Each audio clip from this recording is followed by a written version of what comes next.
Space Engineers 2 will finally have more to do. The game was released almost 1 year ago into early access on Steam, but it became clear to many that there wasn't much to do in the game just yet, with many comparing what was released to a tech demo or a preview. However, that looks to change. A brand new major gameplay update will introduce both in-game planets and survival gameplay foundations. Sounds good, right? This new update will bring a fully traversable star system with planets and asteroid fields to Space Engineers 2's alpha. The latest update will also lay the foundations for survival and colonization gameplay. More on this in a minute. Also being introduced is the new in-game interactive map and the core production systems. Space Engineers 2 will still be in early access, but this VS2 update is very much about introducing much needed core gameplay elements. In today's video, we'll go over some of the new features of Space Engineers 2 that you can look forward to getting your hands on very soon. Like always, if you want to keep up to date with the latest Space Engineers game development, both for the first game and the second game, then hit that subscribe button. Let us know what you think of this update in the comments below. Oh, and while you're watching, answer this question. Will you be jumping into Space Engineers 2 for the new update now that there's a bit more to do in the game? I think I will be, so stay tuned for that. The big feature of this new Space Engineers 2 gameplay update is planets. 2 planets will be available with this update. The first is the Earth-like planet called Verdure, however you want to pronounce it, and then we have the Mars-like planet called Kemik. A big part of Space Engineers 2 will be about flying around and discovering new areas and such, both on planets and in the star system. We'll talk more about this with the interactive map later on in the video. While the planets are vast and impressive, one of the first things I want to talk about is cave systems.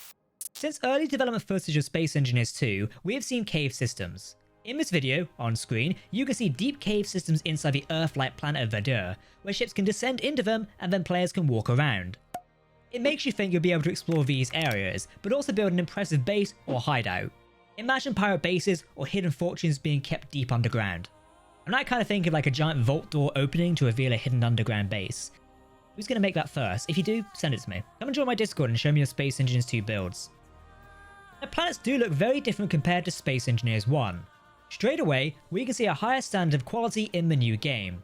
If you want the technical info, the developers are using 8K height maps, allowing for high resolution details on the planets, especially in biomes, mountains, caves, and more. Canyons also look fantastic. Going back to biomes, there are only basic biomes in Space Engineers 1. However, when it comes to Space Engineers 2, there is more variety at a player's disposal. New biomes, like underwater biomes, including flora and things to explore. There will be coastal areas, deserts, and temperate areas. In these demo videos, you can see the improvement in vegetation on planets, both on the ground and even in the trees. There'll be much more variety in trees and bushes in the new game. Overall, these new planets look better. Not only is this due to the work of the art department, but also the upgraded rendering engine in Space Engineers 2. All of this results in better looking environments to play in and take advantage of. Currently, the developers are working on the Biomes planet. This is a waterworld planet that will come along later in development. Don't expect to see this in game with the latest update. This planet will only contain a few islands and some volcanoes and such. We've not seen a massive amount of footage from this planet just yet, likely as water is still massively in development for Space Engineers 2, so we'll come back to this in a later video. Kemik is a Mars-like planet, which will be a harsher planet. It won't have as many biomes as the Earth-like one, but it is a harsh environment and it'll be more difficult to navigate due to the many mountains. Essentially, this one is more of a challenge for players to navigate. To recap what planet content will be included in Space Engineers 2's next update, we will have the Almagest star system, which will be fully traversable with planets and asteroid fields. These planets include the 2 we've spoken about, Verdure and Kemik. Then there's the brown dwarf, Delphos, and the actual Almagest star, which you won't be able to go to, currently. Planetary features include flora, overhangs and caves, destructible trees and rocks will also be included, along with natural wonders and dynamic voxel hardness. We'll go over this in another video more in depth, but basically means if you crash in snow, then compared to crashing in, say, a mountain, it's going to change on how your impact basically affects the ground. That's kind of a basic explanation. Again, we'll go over it in another video where I can actually demonstrate these things. Something new and different in Space Engineers 2 is volumetric clouds. Clouds in Space Engineers were not really much to write home about, whereas the new clouds in SE2 look really impressive. Just look at the footage on screen. Now imagine having dogfighting battles in and out of planetary atmospheres using these cloud systems. That is actually really exciting. This level of immersion is actually really nice. The volumetric cloud serves as a nice transition between the planetary surface and orbit. Of course, from a PvP point, you could make use of the clouds to hide from enemy forces, or even hide your own ships. Let's talk about Colonisation. This is a new feature for Space Engineers 2, and it will be built into the gameplay in the next update. Somewhat, it's still in development. This does build into the basic contract system that players will first encounter in the game. There will also be an interactive star map along with fast travel, the basis for a GPS system, though there are no custom GPS points at the moment, which is still a little annoying. This also goes together the basis for a safe zone system, which again is not fully working at the moment. Now if you're wondering how the Colonisation works, well, we'll need to get a proper look when the update releases, and probably more updates after that to kind of build onto it. But with that said, we do have a basic understanding of it.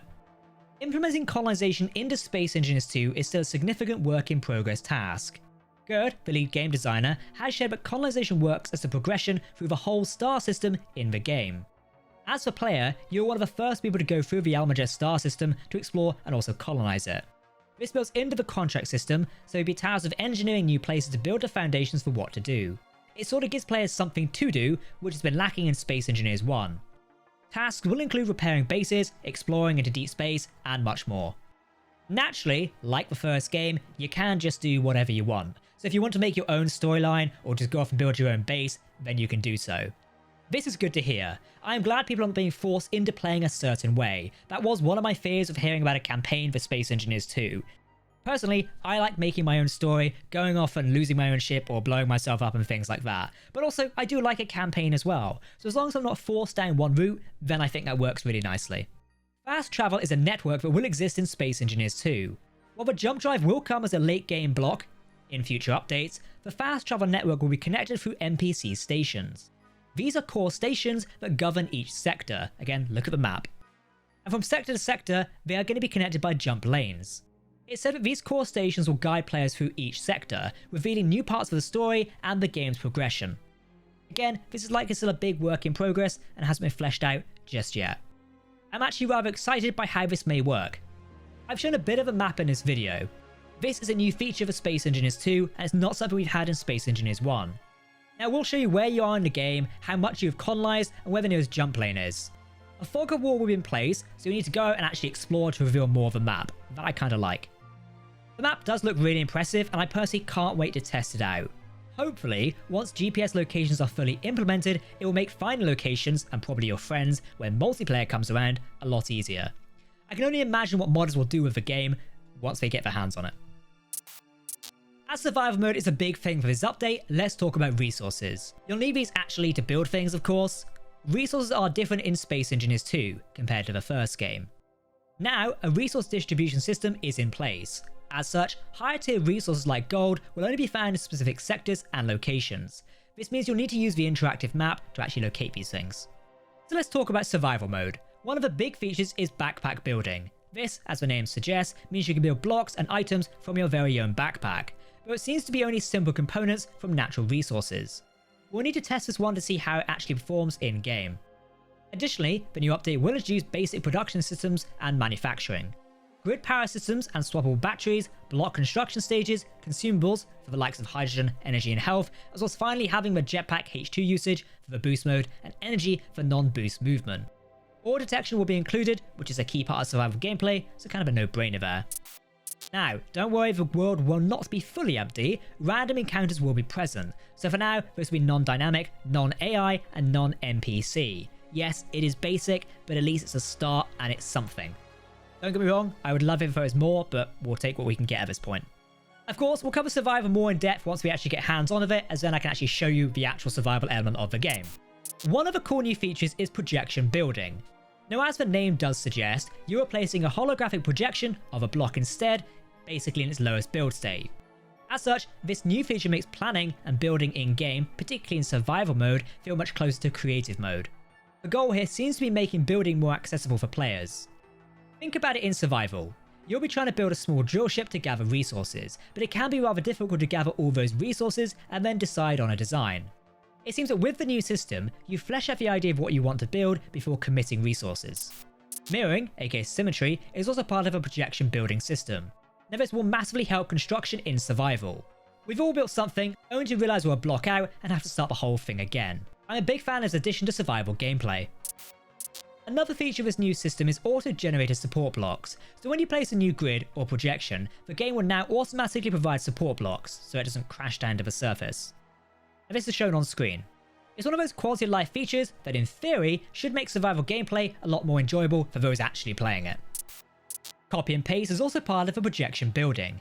You can copy and paste projections and it requires no resources.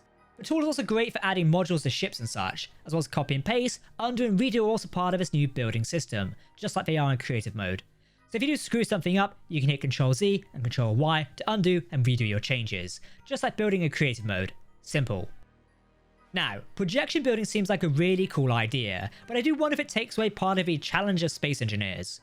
Trial and error in designing something, particularly in survival, is still a key part of the game, I think, so how that'll combat that, I'm not entirely sure at the minute. Still, I'm interested in your thoughts on the system, so get commenting below and just tell me what you think. The new update adds new blocks to the game, as well as functionality to some existing blocks. This is a significant change. A lot of the blocks in Space Engineers 2 previously did nothing, just random animations, which was kind of disappointing. So far, we have the Survival Kit, Fabricator, Gear Forge, Smelter, Batteries, Contract Block, Atmospheric Thrusters, Hydrogen Tanks, Largest Hydrogen Thruster, Large Drill, and a Barrel. That barrel is basically a non-connected cargo container. Of course, while we do say new blocks, if you played the first Space Engineers game, these aren't really new, they're just the SE2 versions. Thankfully, blocks already in game are getting added functionality. These are the addition of all inventories to blocks that require them, as well as the reactor being brought online, the medical bay working with its features, the ore detector, solar panels, connector, conveyor system, H2O2 generators, but only H2 for now, no O2, the antenna, and then animations for assembler and the refinery. So that is a quick overview of what's coming soon in the next Space Engineers 2 update.